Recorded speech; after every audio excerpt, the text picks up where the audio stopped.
দেখো মাছটা আমি এখানে ভেজে নিয়েছি, কারণ ভিডিও অনেক লং হয়েছে, যার জন্য মাছ ভাজতে এখানে চারাপোনা আর তেলাপিয়া মাছ ভেজে নিয়েছি। আর এখানে কড়াইতে একটু তেল দিয়ে দেবো একটু।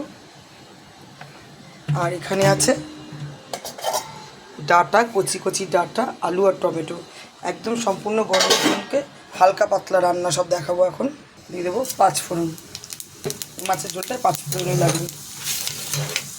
দিয়ে দেবো আলুটা, দিয়ে দেবো টমেটো, নুন, হলুদ, দিয়ে দেবো ডাঁটা, দেবো তাহলে জল।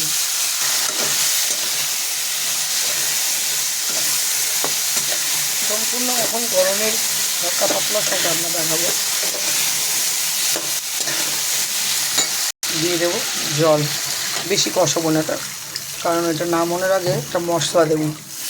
ব্যাস, দিয়ে দেবো জল, দিয়ে দেবো ঢাকা, দিয়ে দেবো একটা ঢাকা, গ্যাসটা ফুলে বাড়ানো। ঢাকনিটা খুলবো, দিয়ে দেবো মাছগুলি একে একে, সব মাছগুলি দিয়ে দেবো। আর তোমরা দেখেছো মশলা আমি কিছুই দিইনি, এখন মশলা দেব।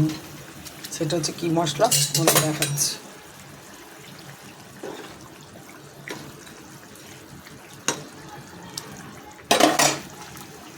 এটা হচ্ছে জিরে, ধনে, তেজপাতা, শুকনো লঙ্কা, গোলমরিচ, কালো জিরা সব গুঁড়ো করা।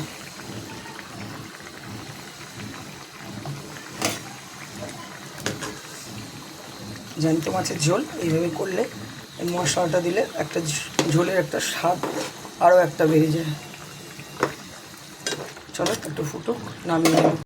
গ্যাসটা অফ করে দিলাম, নামিয়ে নেব ঝোলটা। দেখো হয়ে গেছে আমার মাছের ঝোল। ভিডিওটি কেমন লাগলো? ভালো লাগবে লাইক করবে, কমেন্ট করবে আর শেয়ার করবে। অবশ্যই গরম পড়লে এরকম হালকা পাতলা ঝোল সবাই বানিয়ে খাবে গরমে, সবাইয়ের জন্য সেফটি।